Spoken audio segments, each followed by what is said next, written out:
Orthodox Yakobaya സഭാ തർക്കത്തിൽ ഇന്ന് നിർണായകമായൊരു ദിവസമാണ്. എത്ര വർഷമായി അല്ലേ? പള്ളി തർക്കത്തിൽ ഹൈക്കോടതി ഇന്ന് വിധി പറയും. തർക്കത്തിൽ മധ്യസ്ഥത വഹിക്കുമെന്ന മുഖ്യമന്ത്രിയുടെ ഉറപ്പുകൂടി പരിഗണിച്ചാകും ഡിവിഷൻ ബെഞ്ചിന്റെ തീരുമാനം. തർക്കത്തിലുള്ള 6 പള്ളികളുടെ ഉടമസ്ഥാവകാശത്തിൽ സുപ്രീംകോടതി വിധി മുൻനിർത്തി അന്തിമ തീരുമാനമെടുക്കാൻ ഹൈക്കോടതി സർക്കാരിനോട് നിർദ്ദേശിച്ചിരിക്കും. സജോ ദേവസ്വം വിവരങ്ങളുമായി ചേരുകയാണ്. സജോ, എത്രയോ വർഷങ്ങളായി തുടരുന്ന തർക്കങ്ങളാണ്, യാതൊരു പരിഹാരവുമില്ലാതെ 6 പള്ളികളുമായി ബന്ധപ്പെട്ട കാര്യമാണ് ഇന്നിപ്പോൾ കോടതിയുടെ പരിഗണനയിലുള്ളത്. അതിൽ ഏറ്റവും നിർണായകമായ ഒരു കാര്യം, ഇതിൽ മധ്യസ്ഥത വഹിക്കാനുള്ള താല്പര്യം മുഖ്യമന്ത്രി അറിയിച്ചിരിക്കുന്നതാണ്. സുപ്രീം കോടതി നിർദ്ദേശങ്ങളുണ്ട്, അതിനനുസരിച്ച് തീരുമാനിക്കാൻ സർക്കാരിന്റെ കയ്യിലേക്ക് കോടതി ഒരു നിർദ്ദേശം നൽകും എന്നാണ് മനസ്സിലാക്കാൻ കഴിയുക.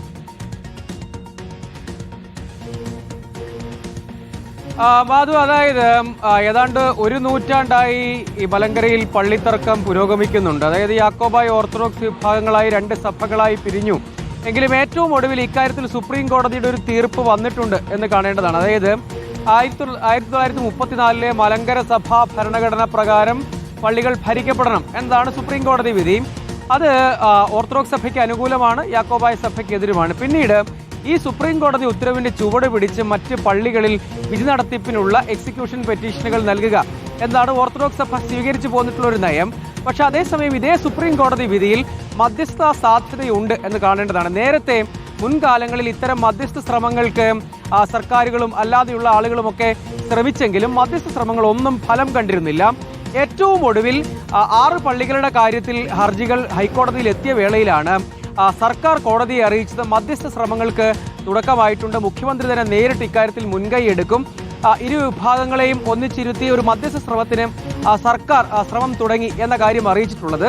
സ്വാഭാവികമായും ഈ കാര്യത്തിൽ സർക്കാരിന്റെ ഈ സത്യവാങ്മൂലം അംഗീകരിച്ചുകൊണ്ട് മധ്യസ്ഥ നീക്കങ്ങൾക്കുള്ള നിർദ്ദേശം കോടതി നൽകുകയാണെങ്കിൽ അത് ഈ പള്ളി തർക്കത്തിൽ ഒരു വഴിത്തിരിവാകും എന്ന കാര്യത്തിൽ തർക്കമില്ല.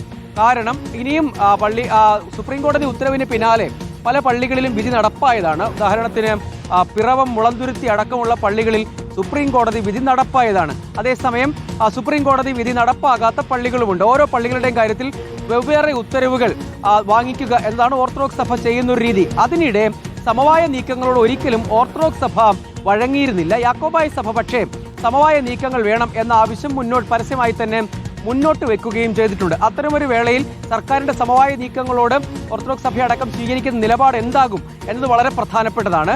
പക്ഷേ അങ്ങനെ ഒരു മധ്യസ്ഥ ശ്രമവുമായി മുന്നോട്ട് പോകണം എന്ന എന്ന നിർദ്ദേശമാണ് ഹൈക്കോടതിയുടെ ഭാഗത്ത് നിന്ന്, അല്ലെങ്കിൽ അത് അംഗീകരിച്ചുകൊണ്ട് സർക്കാരിന്റെ ഈ വാദം സത്യവാങ്മൂലം അംഗീകരിച്ചുകൊണ്ട് മധ്യസ്ഥ ശ്രമത്തിന് വേണ്ടിയുള്ള ഒരു നീക്കമാണ്, അങ്ങനെ ഒരു ഉത്തരവാണ് ഉണ്ടാകുന്നതെങ്കിൽ അത് പള്ളിത്തർക്ക കേസിൽ തുടർന്ന് അങ്ങോട്ടേക്ക് ഏറ്റവും ഒടുവിൽ പോലും നമ്മൾ പിറമാടം പള്ളിയിൽ അൾത്താരയിൽ വൈദികരടക്കം തമ്മിലടിക്കുന്നത് കണ്ടതാണ്.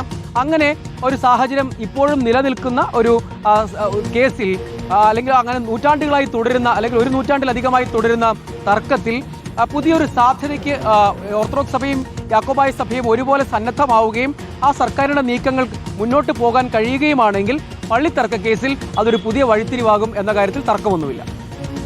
സജോ ദേവസ്യാണ് വിവരങ്ങൾ നൽകിയത്.